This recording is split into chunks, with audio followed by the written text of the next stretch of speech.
ela fala ridícula. Muito fácil, né? Amar assim quem não gosta da gente. Não é? Esse evangelho, gente. Eu acho que eu não vou nem falar dele, não precisa, né? Todo mundo aqui já arrebenta nesse quesito, né? Sim ou não? Nem a voz sai direito, né? Ô, gente, eu vou dizer para ti. Jesus, ele foi único em muitas coisas, né? Mas nesse ensinamento, na época de Jesus, não existiu nada nem sequer semelhante ou parecido. Porque veja bem, entenda bem, a gente tem que entender o contexto, né? Você sabe que o pior problema não é nem os livros, não são os livros, mas são os interpretadores, os intérpretes dos livros, né? Porque na Bíblia não está escrito que você tem o direito de odiar o inimigo, né? Mas existe uma interpretação que a gente chama no estudo da teologia de proto-rabínica, né? Dos rabinos ali, logo tempo depois que a lei de Moisés foi escrita, que eles começaram a interpretar assim, as pessoas vão fazendo equações, né? Olha, a gente pode odiar quem Deus odeia, na cabeça deles, naquela época, né? E na cabeça deles, quem que Deus odiava? Os pecadores e os pagãos, aqueles que não eram judeus. Então isso por séculos foi ensinado na cultura de Jesus, né? Jesus era um judeu, por séculos foi ensinado, e mais do que ensinado, foi visto como uma coisa justa, foi visto como uma coisa até de Deus, sabe? Pô, Deus odeia aquele cara porque ele é pecador, então eu vou sentar o sarrafo nele também, matar ele, brigar com ele, não tem problema. Então, veja bem, o que aconteceu nesse evangelho? Onde Moisés recebeu a lei de Deus? Onde? No monte, ele subiu a montanha e se encontrou com Deus. Esse evangelho está acontecendo dentro do sermão da montanha. Jesus subiu a montanha. E ele está dizendo de alguma forma, olha, eu sou o novo Moisés. Moisés ensinou assim, mas eu estou indo além. Porque veja bem, para um judeu, até Simão, Pedro, aqueles discípulos, né? Os discípulos é uma síntese da igreja, tinha tudo ali, todos os temperamentos, né? Tinha uns que para morrer de repente demorava 2 anos e meio, tinha uns que antes de pensar já falava, tipo Pedro, né? O temperamento sanguíneo, tinham outros bravos que já queriam mandar fogo nos outros, como João. Então imagina para aqueles discípulos ouvirem isso, porque Jesus falou assim, foi dito a vocês, ou seja, vocês aprenderam assim, odeiem o inimigo, não é do povo de Deus, é um pecador, então odeie. E o que Jesus está dizendo? Não é assim que o coração de Deus funciona. Se você quer ser, você precisa ser perfeito. Jesus usou o verbo perfeito, depois eu vou refletir sobre esse verbo no original do grego, do que ele quer dizer. Mas Jesus disse, você precisa ser perfeito como o Pai é perfeito. Então Jesus está desvelando como o novo Moisés, revelando como o coração de Deus funciona. E você sabe que Jesus, eu acho fantástico a capacidade de, claro, Jesus é Deus, né? Quem sou eu para admirar Deus? Mas eu acho fantástica a capacidade dele de usar elementos da natureza, parábolas, sabe? Para explicar. Jesus começou a revelar como o coração de Deus funciona. E Jesus usou o quê? 2 elementos da natureza, sol e chuva. Quem nunca viu o sol e a chuva, gente? Até quem não tem aptidão visual, né? A capacidade oftálmica, de enxergar, ele não viu, mas ele sentiu.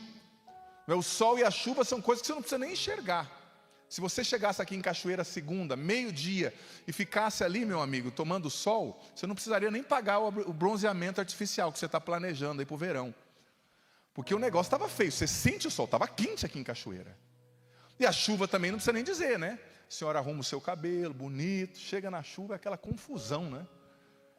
Você sente. Então Jesus está dizendo, Deus faz o sol nascer, e Deus faz a chuva cair sobre bons e maus.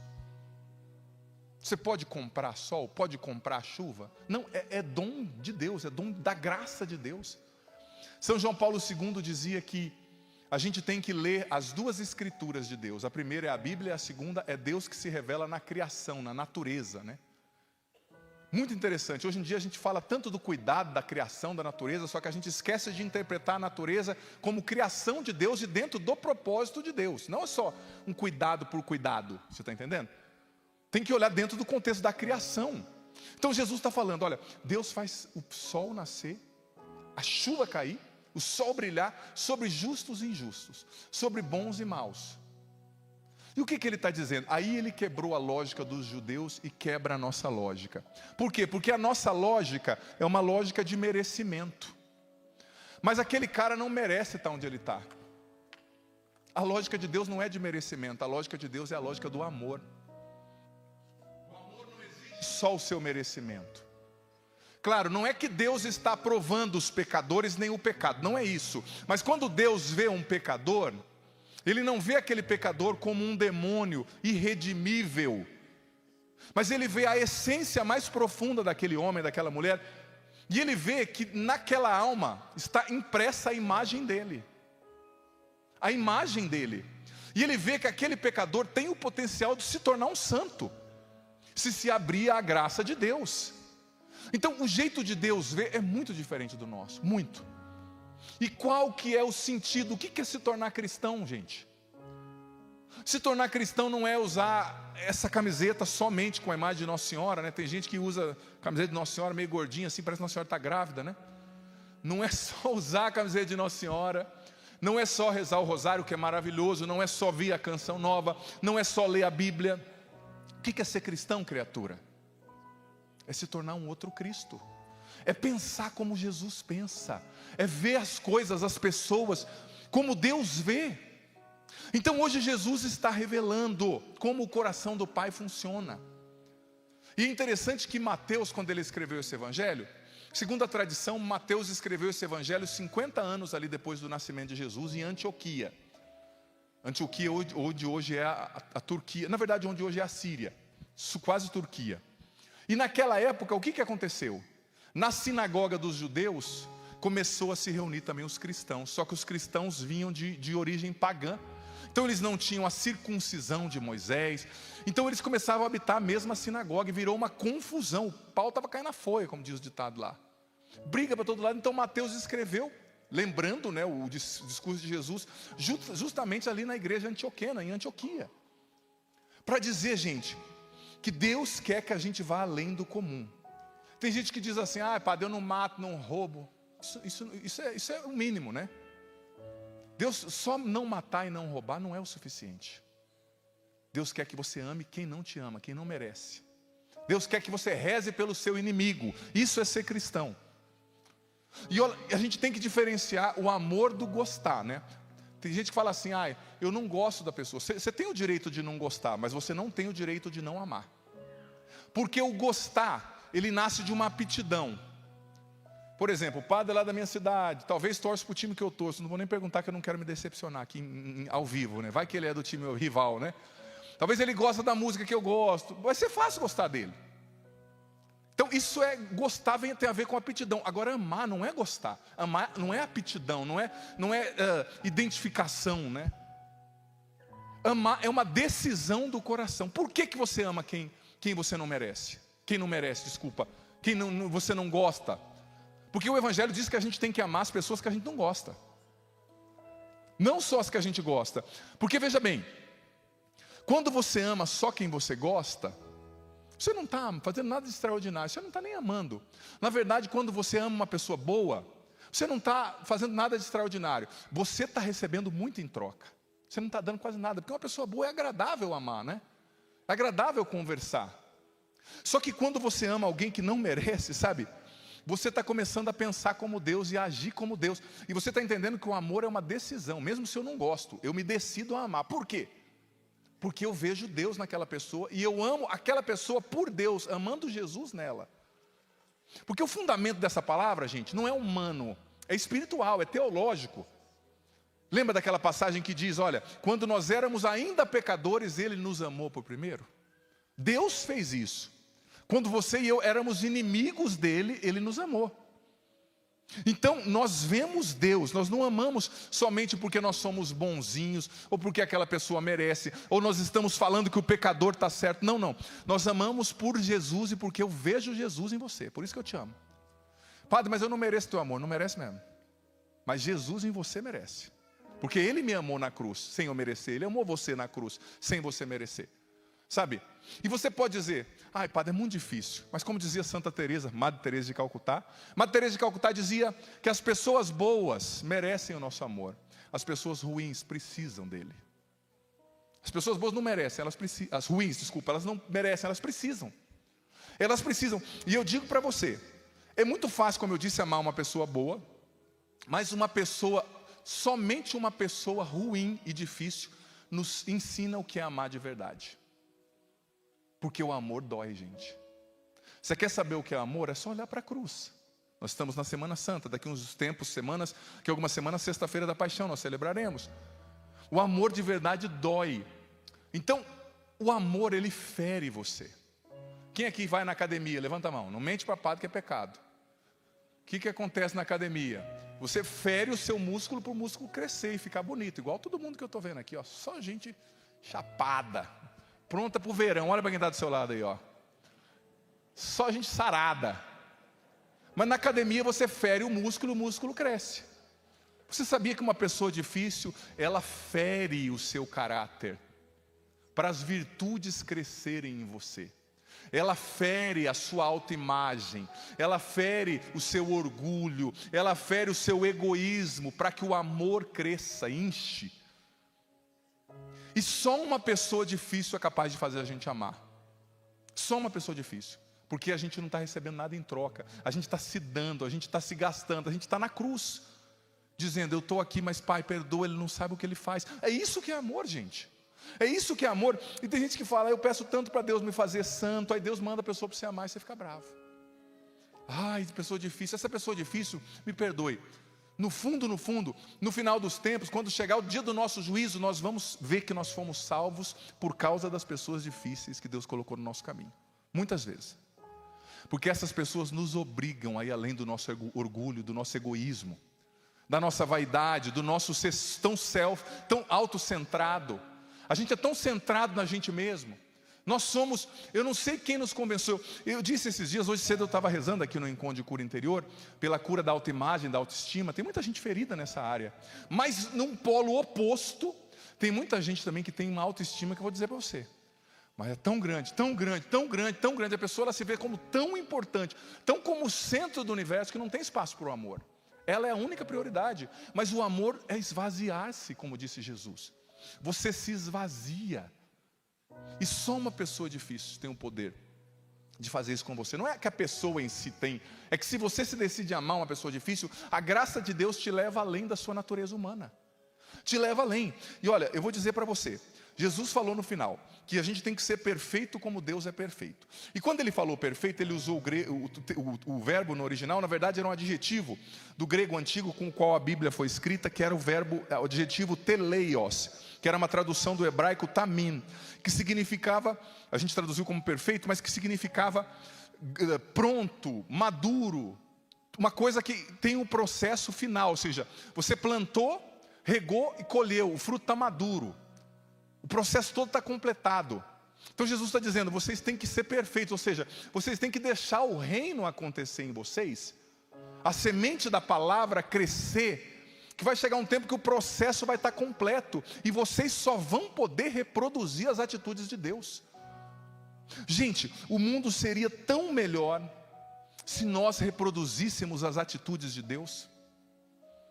Sabe, tempos atrás eu encontrei, eu estava fora do país estudando, estava fazendo o meu mestrado, e na minha sala de estudo tinha um rapaz da Arábia Saudita, muçulmano mesmo assim, que nunca veio para o Brasil, estava pela primeira vez no país que eu estava, e contaram para ele que eu era o padre, né? E ele nunca viu um padre na vida, nunca. Lá tem os ayatolás, né, do islamismo, e lá a chapa é meio quente, né? Você sabe, não precisa nem falar. Não tem muito espaço para conversa, não. E ele ficou tão assim, interessado em entender o que era um padre. Primeira coisa ele falou, é verdade que padre não casa? Lá eles têm 10 esposas, né? Ele já ficou chocado. Falei, é por causa de vocês esgotaram a cota, brinquei com ele, né, tal. Vocês pegam 10, mas não sobra nada. Ele já riu, já ficou meu amigo, né? Falou, não, esse padre é legal. Porque lá os líderes religiosos são muito sérios, muito bravos, né? Eu já brinquei com ele, ele já baixou as guardas, né? Daí ele falando, mas como é que é a sua lei? Vocês jejuam também 40 dias? Eu falei, claro, lá, meu povo no Brasil, que eles fazem o Ramadã, 40 dias de jejum, viu? Cara de pau, e você reclamando de jejuar na sexta, né? Ai, eu não consigo, padre. Falei, claro, depois, claro, no começo eu brinquei com ele, falei, claro, que o meu povo que vai na missa da Canção Nova, o povo de Londrina, né, padre? É 50 dias, na verdade, jejuando. Mas ele me contando e querendo, a sede dele de entender. Claro, tinha outros muçulmanos lá na sala, então ele tinha hora que ele dava uma disfarçada, porque ele não pegaria bem os outros, vendo que ele queria entender quem era Jesus. Ele perguntou para mim, mas Jesus é assim? Deus foi falando que Jesus amava, que Jesus morreu pelos pecadores. E eu via no olhar dele o encanto. O encanto. Porque ele nunca ouviu uma lei dessa, um Deus que ama e que diz que você é acolhido e que recebe você e que te ensina a amar quem não merece. E todo dia ele me perguntava alguma coisa, até o último dia da aula. E eu fiquei pensando comigo mesmo. Me comportei bem, graças a Deus. Mas eu fiquei pensando, eu vou ser o único evangelho que esse menino vai ler na vida. Ele ia voltar para a Arábia Saudita. Talvez ele nunca mais vai ouvir falar de Jesus ou vai ver Jesus em alguém. Sabe? Por isso que o auge da nossa vida cristã precisa ser reproduzir os atos de Deus. Pensar como Deus e agir como Jesus. Você sabe que Mahatma Gandhi, ele foi para a África do Sul. Depois de um tempo ele foi para a Inglaterra e ficou na Inglaterra, né? Na Índia naquela época estava tendo guerra e tal. E ele gostava muito de ler o Evangelho, muito, muito, muito. Ele era um líder, né, pacifista, que você conhece a história dele. E uma vez perguntaram para ele, Gandhi, se você lê tanto o Evangelho, você conhece aqui o Ocidente, você fala inglês, por que você não se torna cristão? Sabe o que ele respondeu? Sabe por que eu não me tornei cristão? Porque eu achei lindo o que Jesus é e o que ele fala, mas eu não vi ele em nenhuma das pessoas que se dizem cristãs aqui. Eu não o vi. Não fica com essa cara não, porque talvez isso pode acontecer aqui na sua paróquia, na minha casa, na Canção Nova. Será que as pessoas estão vendo Jesus em mim aqui, nos meus irmãos missionários? Será que a tua família, você que largou tudo para vir na caravana, estão vendo Jesus em você? Ou será que você vai chegar em casa tão brava, porque tiraram a tua Nossa Senhora do lugar e vai rodar a baiana? Aí como é que está em casa? O teu pai vai perguntar, estava bom pai, até a mãe chegar, né? Ela é tão rezadeira, mas quando ela chega aqui em casa, em vez dela trazer os anjos, ela traz os diabinhos, porque fica um inferno essa casa. Gente, pensa bem, o que Gandhi falou, eu amei o Evangelho, mas eu não vi ninguém vivendo isso. É da gente se envergonhar, sim ou não? As pessoas precisam ver Jesus em nós. Você está entendendo? Elas precisam ver Jesus em você. E para ver Jesus em nós, nós precisamos aprender a ver as pessoas como Deus as vê. Mas nós temos um senso de justiça tão apurado, né? Tão apurado para julgar quem merece o céu e quem merece o inferno, você já percebeu? Esses dias uma pessoa falou, padre, a gente tem que consertar isso. E tem que fazer vídeo detonando essa pessoa na igreja, aquela outra. Aí eu citei para ela uma frase de Santo Efrem, que dizia assim, quer consertar o mundo? Conserta você mesmo. E você já vai fazer uma grande coisa. Né? Porque em cada semana aparece um novo inquisidor, né? Não, aquele padre está errado, aquela pessoa está errada. Tudo bem, está errado? É uma coisa séria, grave? Fala com o bispo dele, vai tomar as providências. Mas quem encarregou você e eu de sermos os julgadores de quem vai para o céu ou para o inferno, gente? Não, isso não é evangelho. Mas nós temos um senso, eu fico admirado, o evangelho fala tanto de misericórdia, quando alguém cai, acontece um pecado, uma pessoa. Tudo bem, a gente não está provando o pecado, não é isso. Mas como você age? Se a pessoa está querendo se emendar e sair do pecado lá na sua paróquia, você estende a mão para tirar ela do poço ou você joga mais um balde de terra na cabeça dela? Para ela ser enterrada de vez. Você sabe que a gente pode medir, dizia Santo Agostinho, o nível de conversão de alguém pelo nível de misericórdia do coração dessa pessoa. Se ela se sente tão pura, tão inocente, tão imaculada, que ela não tem condição de estender a mão para quem caiu.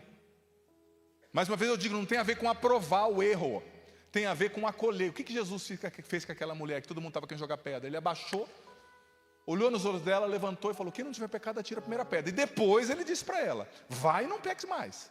Não é agora então, tá bom, é festa, vamos só viver no pecado. Não, você viver no pecado, você vai lidar com as consequências, você vai perder sua salvação, você vai ser apedrejado. Ele falou para ela, vai ter consequências. Mas nós não somos os inquisidores, gente. Não somos nós que vamos mandar as pessoas para o inferno. Você quer consertar o mundo, quer consertar a igreja, conserta você mesmo. Eu tenho certeza que o que vai mudar a igreja Somente a sua e a minha crítica é a sua santidade. Quem mudou a igreja foi os santos, não os reformadores. Martinho Lutero dividiu a igreja. Quem santificou a igreja foi Francisco de Assis, foi Teresa d'Ávila, foi João da Cruz, foi Santo Afonso, foi São João Bosco, foi São José. Você está entendendo? Quer ser um reformador? Seja santo. Seja santo. São Padre Pio vivia numa cidadinha, gente. Eu fui lá o ano passado. San Giovanni Rotondo, pequena, com uma igreja pequena. São Padre Pio nem era um grande pregador. Ele era um ótimo confessor, com dons sobrenaturais, mas não era um homem de grandes discursos. Mas ele mudou um país, gente. Ele atraía gente do mundo inteiro para uma cidadinha do nada, pela sua santidade. E ser santo, gente, é amar como Jesus amou, em primeiro lugar. Essa é a virtude heróica que a gente procura, né? O amor. E você sabe que num contexto, o amor que sangra, né? O amor que dá a vida, é a virtude heróica que a gente procura, que a igreja procura para identificar um santo, né? Uma das primeiras. E você sabe que nesse contexto do acampamento de cura interior, é muito interessante a gente refletir uma coisa. Que eu não estou conduzindo você a ser um saco de pancada, tá? Ai, padre, não, meu marido é ruim, então ele tem que ser assim, eu tenho que ficar quietinho. Não é isso. Mas eu estou querendo, filho, filha, ajudar você e eu também a ter um olhar diferente para as situações. Porque veja bem, você convive com uma pessoa difícil. Tem alguém difícil na sua família? Não, claro que não.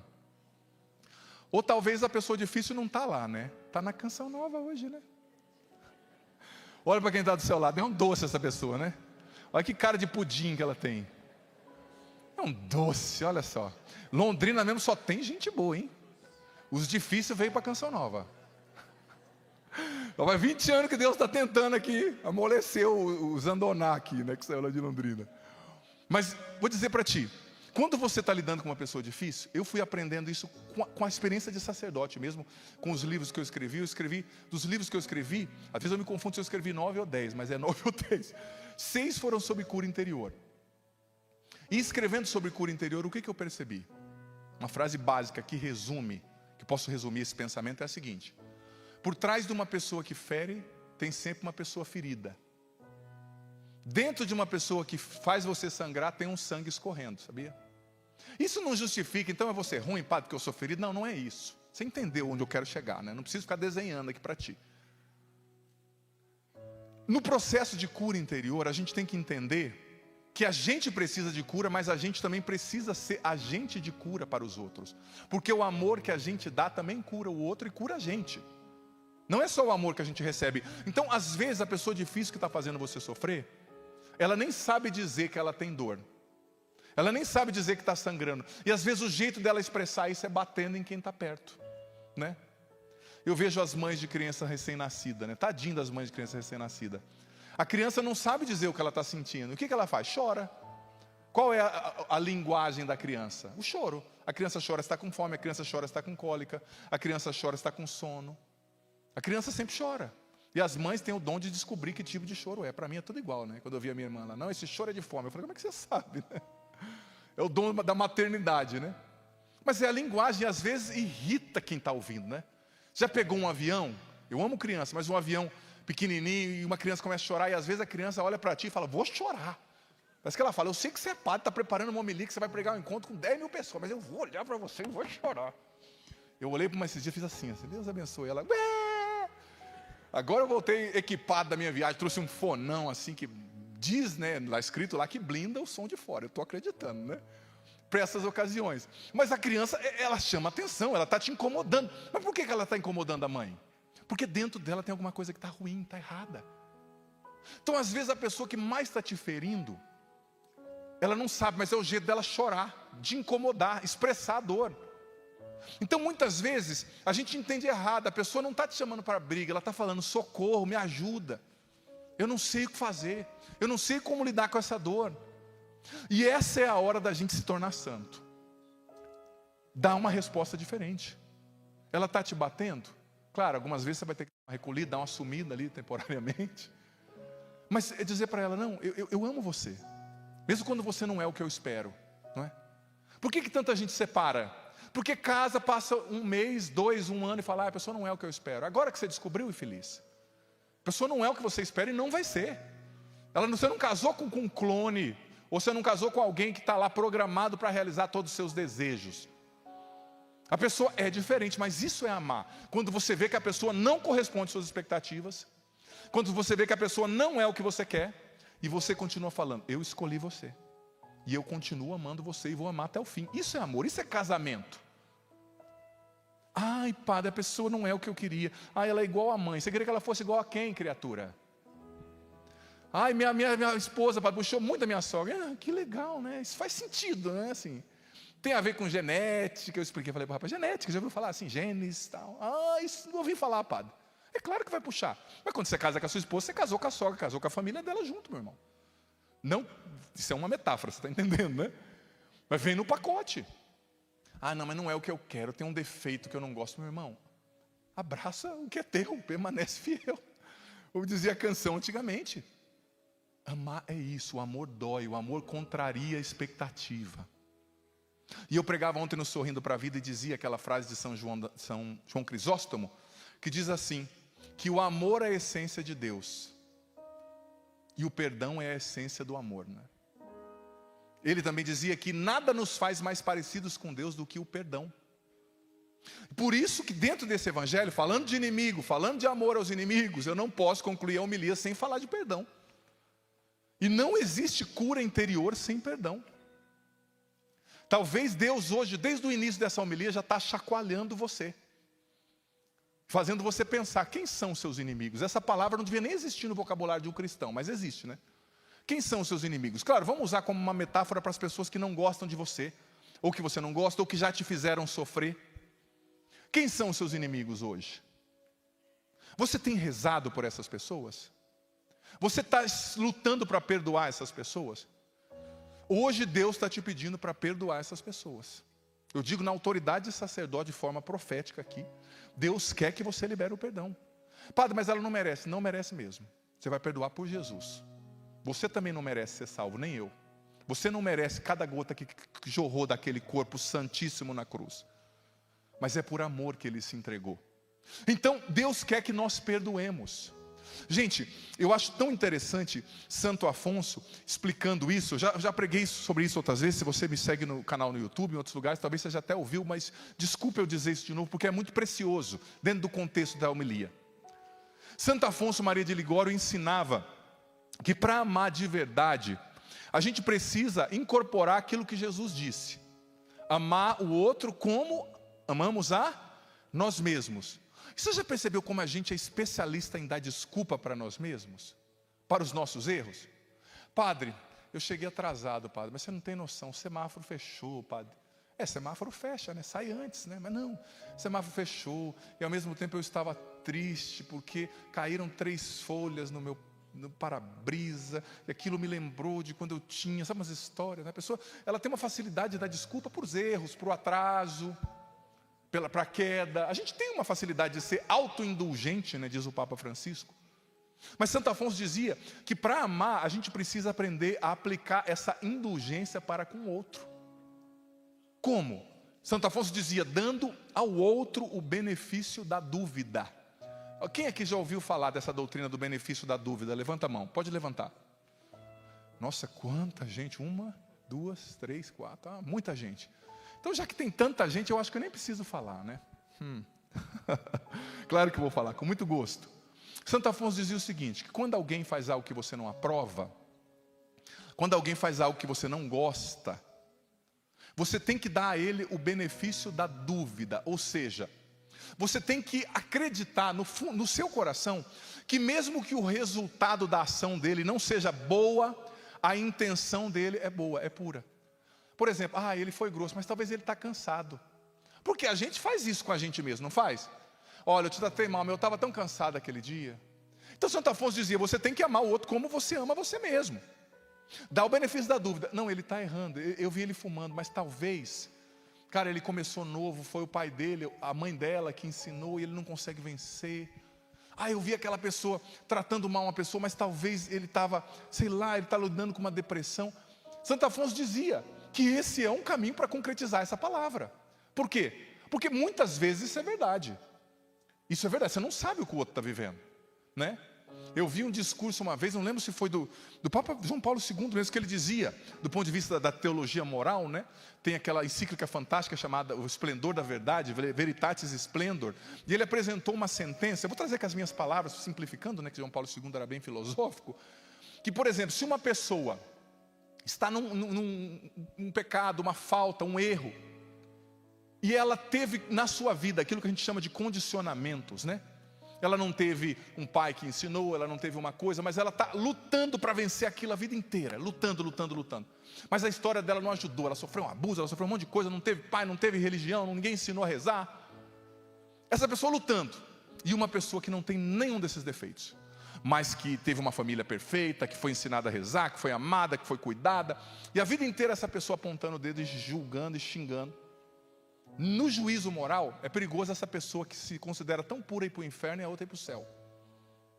Porque a outra está lutando e vai morrer e está de graça lutando, claro. Não estou falando de alguém que se entrega ao pecado mortal, não é isso. A pessoa que está lutando, mesmo com resultados não perfeitos, ela pode ir para o céu e o outro não. Por quê? Porque o outro, ele está cometendo o maior de todos os pecados, que é o orgulho espiritual. É a lógica da parábola do pecador e do publicano. Jesus disse que o pecador entrou no templo e lá no fundo falava: Senhor, tem piedade de mim. Não erguia a cabeça, e o publicano lá na frente: Senhor, eu jejuo 2 vezes por semana. Eu sou muito bom, não sou como aquele lá. Jesus contou essa parábola, porque acontecia na época dele. Só na época dele, né? Agora não.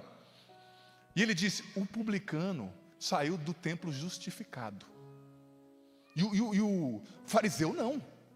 Então, gente, mais uma vez eu digo, não coloque a interpretação que eu não estou dando. Não é aprovar o pecado, não é isso. É entender que eu não sou juiz. E a gente tem que aprender que a gente tem que denunciar o pecado e amar as pessoas. Deus odeia o pecado, mas Ele ama o pecador. Ele ama as pessoas. Mas Ele odeia o pecado, Ele não aprova o pecado. Mas Ele não joga fora com a água suja a criança que tomou banho na água. Não é? E Deus está nos chamando a ter esse olhar. E repito, essa é uma atitude de cura interior. Amar é uma atitude de cura interior. Mais uma vez eu digo, como eu disse no início, cura interior não acontece somente quando alguém põe a mão na sua cabeça. Não, eu preciso ter um encontro lá com o Padre Renato, com o Padre Zandoná, e aí ele vai colocar a mão na minha cabeça, e aí tudo vai ser resolvido. Não, nem sempre a cura acontece assim. A cura acontece quando você se decide a ser um outro Cristo, a amar. Amando você também é curado. Padre, mas dói. Mas a salvação aconteceu na cruz. Ali que a redenção aconteceu, entendeu? Então eu sinto que Deus hoje, filha, quer curar o nosso coração, sabe? De muitas mágoas, de muitas feridas. Mágoas talvez até de padres, de líderes religiosos, de figuras de autoridade.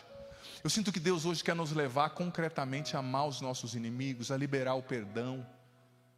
Eu sinto que Deus quer nos levar hoje a ter um encontro pessoal com Ele, sabe? Porque São João Paulo II também dizia que a gente vai parecendo com aqueles que a gente mais convive, desculpa. Estou lembrando da minha avó aqui, que falava convive. Você se transforma naquilo que você contempla, dizia São João Paulo II. Então, se você contempla Deus, você vai reproduzindo os atos de Deus, você vai se tornando um outro Cristo. Um outro Cristo. E a gente precisa, sabe, a nossa alma tem saudade de Deus, gente, tem saudade da presença de Deus em nós. A gente precisa desse contato, desse amor para transbordar. Então eu sinto que hoje Deus quer trabalhar no nosso coração. Eu nem vou falar mais muito, eu quero fazer uma oração de cura interior com você, sabe? Nesse sentido, pedindo ao Senhor, ao Espírito Santo, a graça desse amor genuíno aos nossos inimigos, a graça do perdão para aqueles que nos feriram, do perdão para conosco mesmos. Talvez hoje cedo eu falava da aceitação, né? Tem tanta coisa que você não gosta em você, não aceita. Você precisa se perdoar. O perdão para com os líderes, as figuras de autoridade. Perdão talvez para com Deus, porque você está magoado com Ele depois que aquela pessoa morreu, depois que algo que você pediu não aconteceu. O perdão é essencial para a cura. Vamos ficar em pé?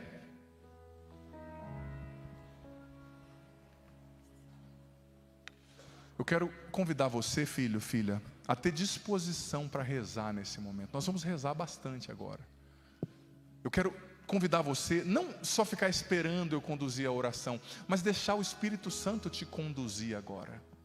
Porque existem coisas no teu coração que o Espírito Santo já está mexendo desde o começo da missa. Você aqui, você em casa. Talvez aquela pessoa que te abandonou, que te traiu, aquele ex-namorado, aquela amiga, aquela vizinha, aquele sócio. Agora é hora de liberar o perdão.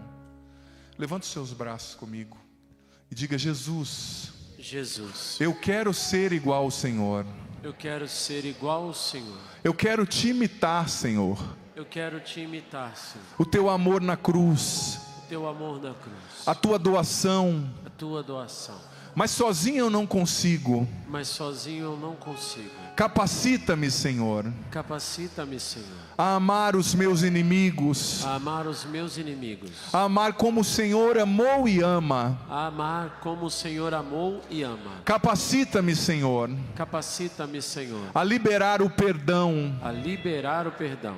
Para os meus inimigos. Para os meus inimigos. Para as pessoas que me machucaram. Para as pessoas que me machucaram. Que não me entenderam. Que não me entenderam. Que falaram mal de mim. Que falaram mal de mim. Que me abandonaram. Que me abandonaram. Que me traíram. Que me traíram. Eu quero perdoar, Jesus. Eu quero perdoar, Jesus. Porque eu sei. Porque eu sei. Que não existe cura profunda. Que não existe cura profunda. Sem perdão. Sem perdão. Sem liberar a mágoa, aquilo que prende o meu coração. Primeiro, Senhor, eu rezo nesse momento, pelas pessoas que me ofenderam, que tiveram inveja de mim, que falaram mal de mim, com seus braços erguidos, filho, filha, você aqui, você em casa, pensa agora. Pensa em cada uma dessas pessoas. Você pode até dizer o nome delas para Jesus ou no teu coração.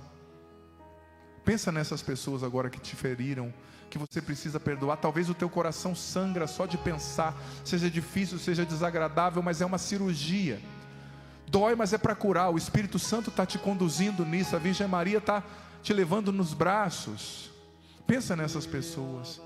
Eu não vou pedir para você dizer o nome, mas você no teu coração vai dizer o nome dessa pessoa e depois vai repetir comigo essa oração. Dizendo ou pensando no nome dessa pessoa, você vai dizer: eu te perdoo. Eu te perdoo. Em nome de Jesus Cristo. Em nome de Jesus Cristo. E por Jesus Cristo. E por Jesus Cristo. Eu te abençoo. Eu te abençoo. E te absolvo de pagar. E te absolvo de pagar. Pelo mal que você me fez. Pelo mal que você me fez. Eu te perdoo em nome de Jesus. Eu te perdoo em nome de Jesus. Porque Jesus me perdoou na cruz. Porque Jesus me perdoou na cruz. E eu te abençoo agora. E eu te abençoo agora. E eu desejo. E eu desejo. Que o sangue redentor de Cristo. Que o sangue redentor de Cristo. Venha sobre a sua vida. Venha sobre a sua vida. E a sua família. E a sua família. Pensa em você agora. Quais são as coisas em você que você não gosta? Talvez você não aceita os seus pecados. E não tem que aceitar, tem que lutar mesmo. Mas no sentido de você se odiar. Você tem que lutar contra o pecado, mas não contra você. Contra o pecado. Talvez você não gosta do seu temperamento, você não aceita, você não gosta do seu corpo, da sua aparência. Como o padre dizia de manhã. Você não gosta de oportunidades que você perdeu, você se sente um fracassado, uma fracassada. Você vai rezar com o Padre: eu me perdoo. Eu me perdoo. Em nome de Jesus. Em nome de Jesus. Eu me abençoo. Eu me abençoo. Em nome de Jesus. Em nome de Jesus. E eu me absolvo de pagar. E eu me absolvo de pagar. Pelo mal que eu cometi. Pelo mal que eu cometi. Porque eu não sou juiz. Porque eu não sou juiz. Nem da minha vida. Nem da minha vida. Nem da vida dos outros. Nem da vida dos outros. Eu me abençoo. Eu me abençoo. Em nome de Jesus. Em nome de Jesus. Porque eu fui criado. Porque eu fui criado. Por amor. Por amor. Para ser uma bênção. Para ser uma bênção. Deus me ama. Deus me ama. Ele está comigo. Ele está comigo. Ele tem o melhor para mim. Ele tem o melhor para mim. Eu fui criado. Eu fui criado. Para realizar um propósito nesse mundo. Para realizar um propósito neste mundo. Um propósito de amor. Um propósito de amor. E eu me abençoo. E eu me abençoo. E agora eu quero conduzir você a fazer essa oração de perdão para com Deus também. Talvez, filho, filha, você está magoada, triste com o Senhor, porque você tem pedido há anos algo que não aconteceu, ou você perdeu alguém, ou você sente que Deus age como teu pai que privilegiava o irmão ou a irmã e não você, mas não é verdade. Mas você precisa liberar esse perdão. Não é que Deus precise, Deus não precisa, mas é para a ação do Espírito Santo resolver as coisas dentro de você. Reze comigo: Senhor, Senhor, meu Deus, como criatura, como filho, eu quero te perdoar. eu quero te perdoar. Meu Pai, em nome do teu Filho Jesus, em nome do teu Filho Jesus, eu libero o perdão pelas vezes que eu interpretei que o Senhor não me amou, que o Senhor não me atendeu, que o Senhor não me livrou. Eu te perdoo, Senhor. E eu reconheço que com certeza o erro está em mim, na minha interpretação, porque o Senhor é perfeito, os seus caminhos são santos, os seus propósitos são perfeitos, e eu escolho confiar em Ti.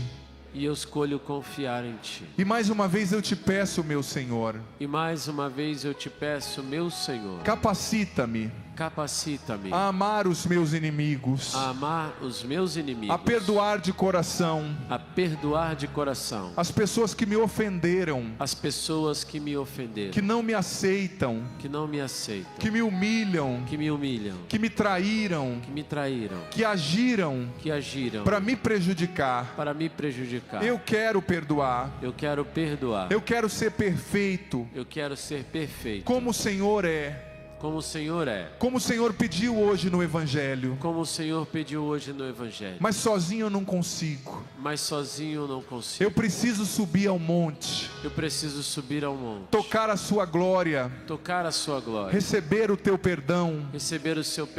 Receber o fogo do teu Espírito. Porque com a tua unção.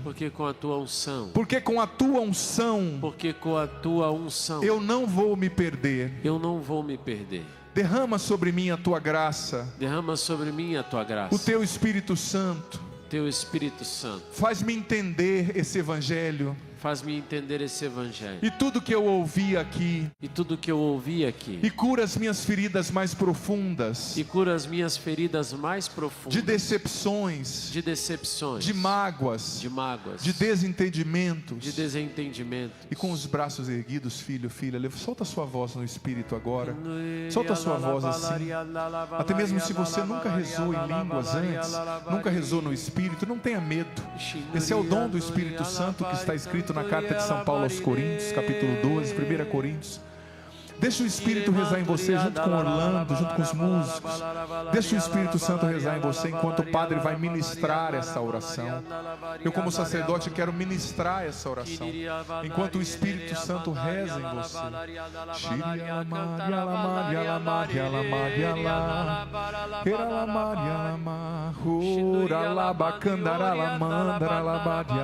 Vai rezando. Eu sinto que Jesus, vai rezando, não pare de rezar com Orlando. Eu sinto que Jesus está tocando nesse momento, curando muitos corações feridos, pessoas que se sentiram traídas e abandonadas. O Senhor está curando agora, mas é uma dor no teu coração que vem agora, é um aperto, uma amargura. Você lembrando disso, é o Espírito Santo tocando nessa ferida, curando você desse sentimento de abandono, curando você desse sentimento de traição. Vá rezando no Espírito. Solta a sua voz. Se você nunca rezou assim, deixa o Espírito Santo te conduzir nessa oração. Somente reza como nós estamos rezando. Depois o Espírito Santo mesmo dará molde, forma a sua oração. Eu sinto Jesus curando também nesse momento. O Senhor está curando uma pessoa que você tem uma mágoa muito grande do seu pai. Seu pai foi um homem muito severo, que te bateu muito, que nunca disse que você se lembre uma palavra de afeto para você. E você cresceu com essa dureza, reproduzindo muita coisa dele. Você é uma pessoa dura. O Senhor está curando o teu coração e fazendo você entender o seu Pai agora. Libera o perdão para com Ele. Abençoa o seu Pai nesse momento. O Senhor também está tocando pessoas que você sofreu muita humilhação. Pessoas humilhando você, tirando sarro de você. O Senhor me deu essa palavra na manhã e me traz de novo. Pessoas tiraram sarro de você por causa da sua aparência, de aspectos do seu corpo, de erros que você cometeu. Ridicularizaram. Isso feriu você, o Senhor está te curando. Pessoas também sendo curadas agora de traumas e feridas no âmbito conjugal. Quantas coisas aconteceram? Quanto seu esposo te decepcionou? Quantas vezes ele te machucou? Ele não foi sensível, não foi humano com você. Também a sua esposa, traições, coisas que aconteceram. O Senhor está tocando muitos corações profundamente feridos ainda. Mas o Senhor também me dava uma imagem de corações que estavam duros, empedernidos, começando a bater, voltando à vida, mas ainda corações que continuam empedernidos, corações fechados, corações duros. Deixa o Espírito Santo tocar você. Você é uma pessoa boa, bem sucedida, mas essa dureza, essa rudez que você traz, você precisa se abrir para ser amado por Deus, porque Deus não está condenando você. Ele te ama demais, com amor profundo, com amor de pai. Ele te acolhe, Ele hoje te levanta, mas Ele quer que você se abra para amar. Você é uma pessoa implacável, você é uma pessoa que define os outros, mas Deus quer que você cresça na misericórdia. Se abra, não deixe esse coração fechado, esse coração empedernido. Vá rezando no Espírito, vá rezando. Senhor, eu peço, eu imponho as minhas mãos e como sacerdote, Pai, no nome de Jesus eu peço, batiza todos aqui em casa no Teu Espírito Santo. Derrama a unção do Teu Espírito, uma unção de cura, uma unção de libertação. Realiza também, Senhor, curas físicas, cura de enfermidades, de câncer. Quantas doenças geradas pela mágoa, pela falta de perdão. Cura, Senhor, do câncer, da insônia. Cura da ansiedade crônica, Senhor. Cura, Senhor, das dores, da enxaqueca, das dores nas costas, na coluna. Liberta, Senhor, da opressão maligna, da opressão do mal, pelo poder do Teu nome, Jesus. Convence o nosso coração que o amor é sempre a única saída, a melhor saída. Dá-nos a graça, todos aqui em casa, de termos um encontro pessoal contigo, Jesus. Que todos nós aqui em casa tenhamos agora um encontro pessoal contigo, para reproduzirmos o Seu molde, o Seu amor, o Seu coração, o Seu jeito.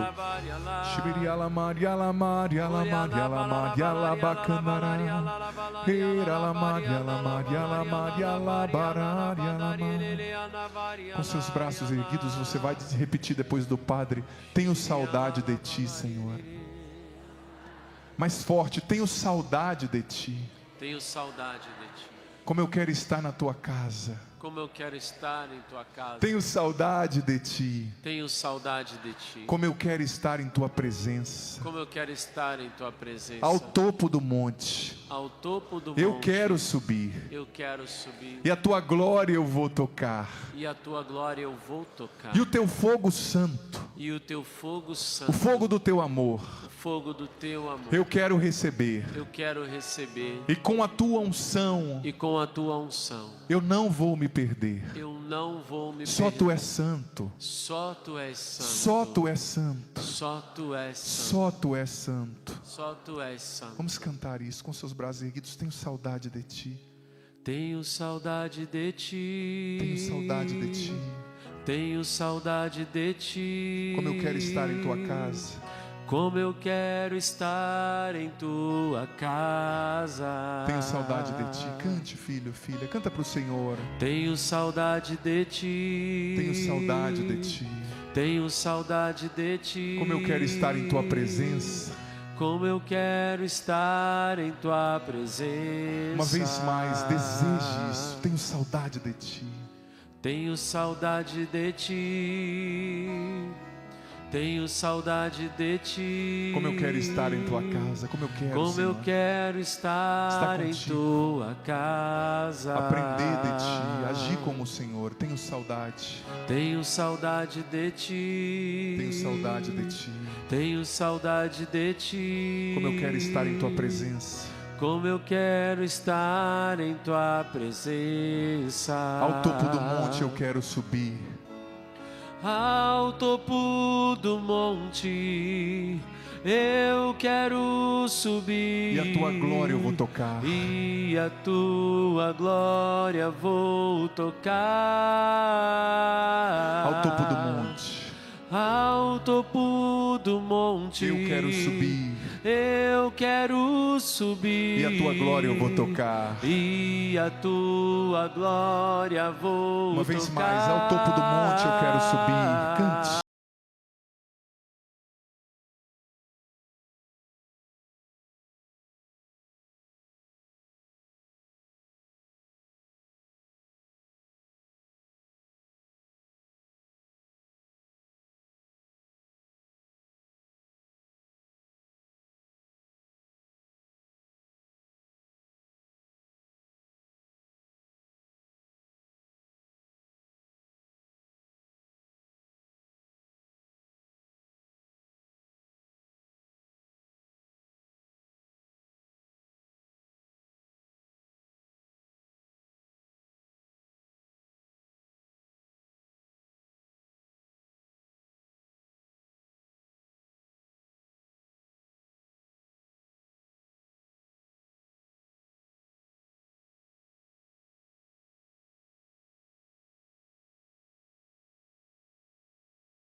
Santo, Santo. Agora que você aprendeu do início, tenho saudade de ti.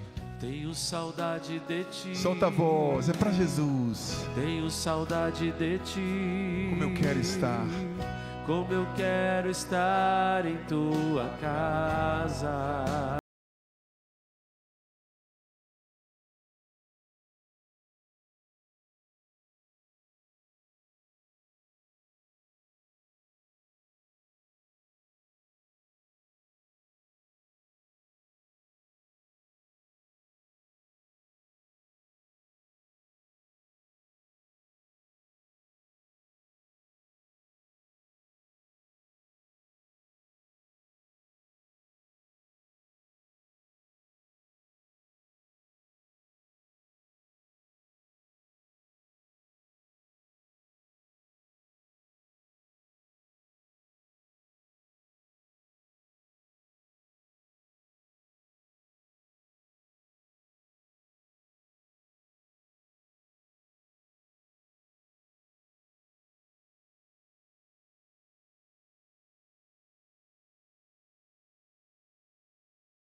Libertação que o Senhor já realiza, pelos corações que estão sendo tocados, pelo amor que o Senhor está despertando em muitos de nós. Que o Teu Espírito Santo venha e cele em nós toda obra, toda cura realizada. Louvado seja nosso Senhor Jesus Cristo. Para sempre seja louvado. Uma salva de palmas a esse Deus maravilhoso, que nos ama e que nos ensina a amar como Ele amou e ama, para que nós sejamos outros Cristos nesse mundo. Amém?